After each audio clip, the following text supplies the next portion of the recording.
Alright, hi out there in the YouTube world. It's me, the Puzzle Master, and this is number 12. I can't do that with my hands, but it's number 12, okay? So it's the finale of my Zodiac series.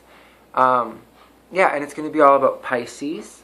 So what do we want to know about Pisces? Well, like a lot of you people are probably either like in a relationship with one of them, or like it's your friend, or like it's you, and you're just wanting to like know why the hell am I like this, Well, we want to look at like from an analytical perspective, what are the fundamentals that we're dealing with in this sign?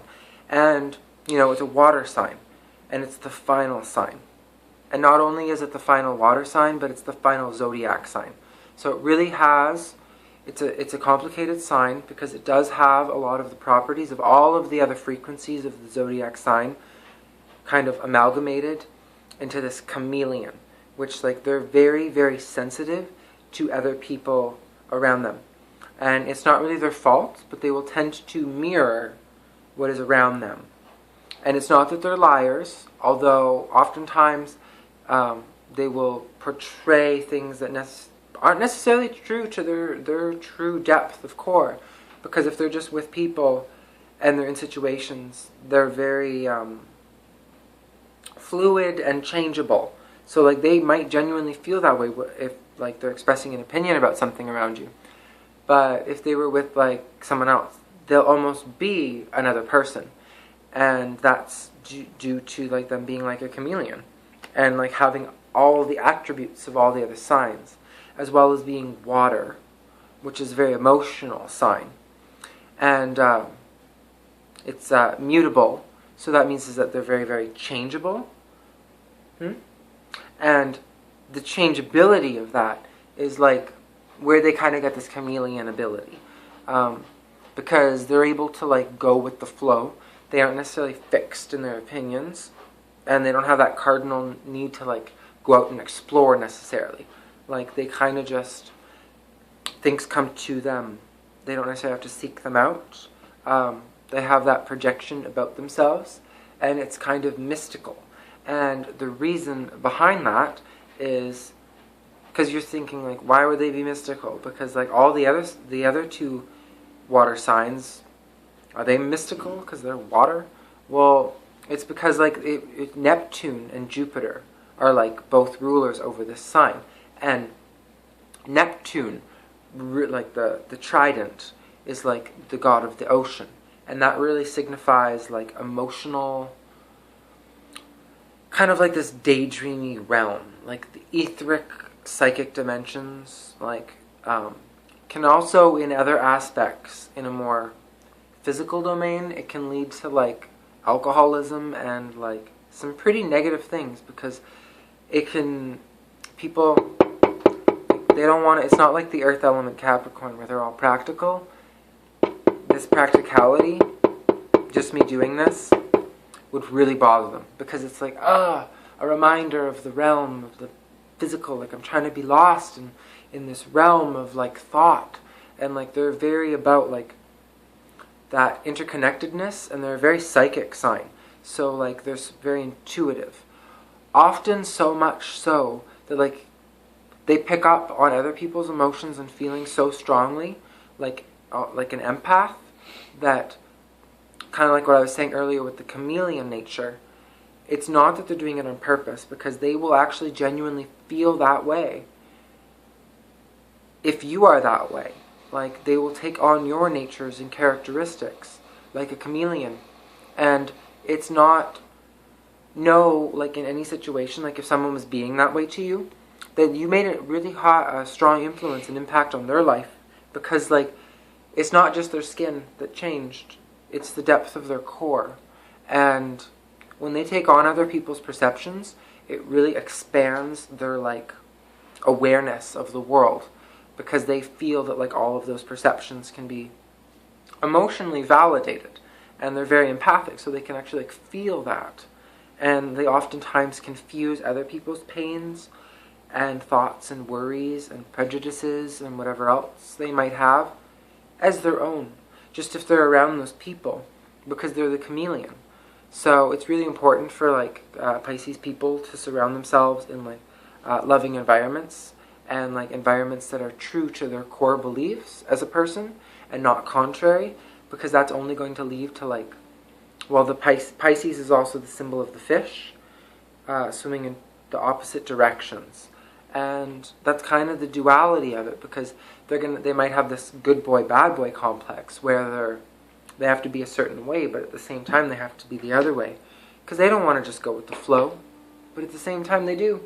Because they want to be spiritual and perfect, and to have any kind of rebellious side to them is just, I don't know, really frowned upon, because they represent like spirituality and religion.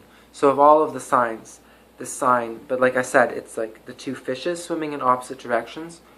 One side's going to be all like spiritual and like perfect and like romantic and happy. The other sign is like a drunk, secluded, not so happy person. That these Pisces people really don't necessarily want to share that with you, but that's one of their hidden aspects to their psyche, because they're ruled also, as I said earlier, by Neptune. Well, now they're ruled over by Jupiter as well, and that represents expansion.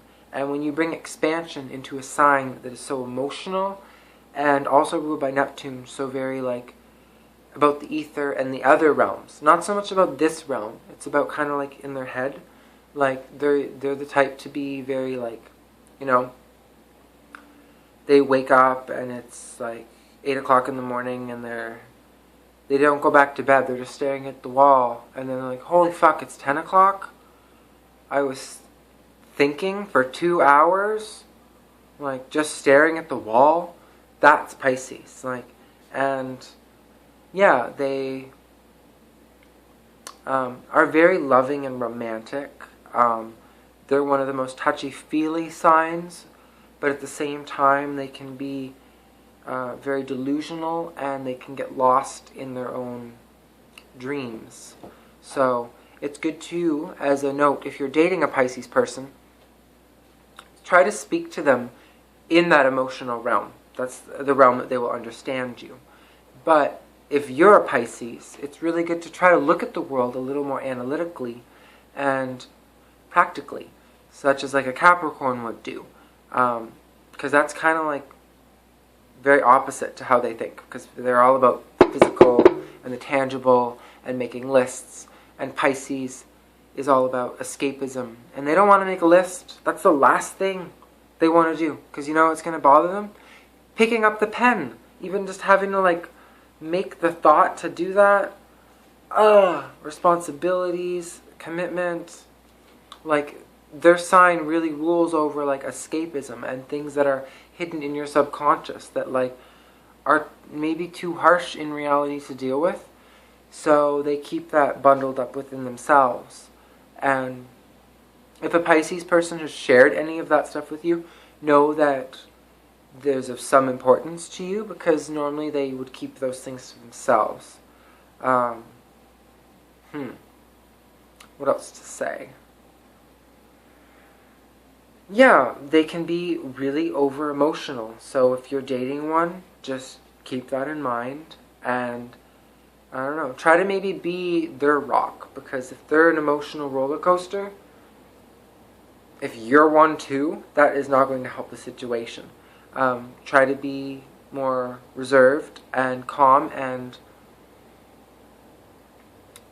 understanding of them. Is really what's ultimately most important, I think. Because a lot of people want to know, how can I go about things, and what can I implement, and how can I manipulate the person into being a better person. And it's ultimately, you don't just leave them be on their own. Talk to them. Give them some understanding that, that they think differently than you. And maybe, try to explain how you think differently, And they're Pisces, so, Pisces are really intuitive, and if you're just showing that you care, they will be they will pick up on that very strongly. So, they're also they're kind of, I didn't say this earlier, but the liars of the zodiac, because of the whole chameleon nature where their skin will change. but they don't do that on purpose. Know that. It's just kind of what they do. And they represent our subconscious, so things that are hidden and beneath our feet, because like they rule over the feet as well. So it's kind of like the below the surface stuff, our subconscious mind. So yeah, know that that's there, and that's just how they are, and give them love and understanding, and they try to also explain your differences, because but in a genuine way. Like, don't come off as being arrogant and like, oh, I'm better than you because of this and this and this and whatever. Like, don't be analyzing in that kind of context. Do it in such a way that you, like, you're trying to, like, we got different prescription glasses that's our, like, chart, and if you can show them how you think, they're never going to truly be able to put themselves in your shoes, and you can't truly to them. But you can help to give each other perspective by discussing it. Like, that's what Mercury's all about. But yeah, I hope you have enjoyed this video and that it helps you and your Pisces partner. Or if you're a Pisces, I hope it helps you. And try not to stare at the wall. Like, be practical. Like, you're wasting time. Like, set a watch that beeps every 10 minutes or something. The way it, like, wakes you up. Like, something like that. I don't know. Recommendations to try to be more practical, because you can be lost in your dreamland. Mr. or Mrs. Pisces. Later, and I'll see you in my next video. I don't know which one it will be, because this is the conclusion of the series, but I'm sure I'll see ya. Bye.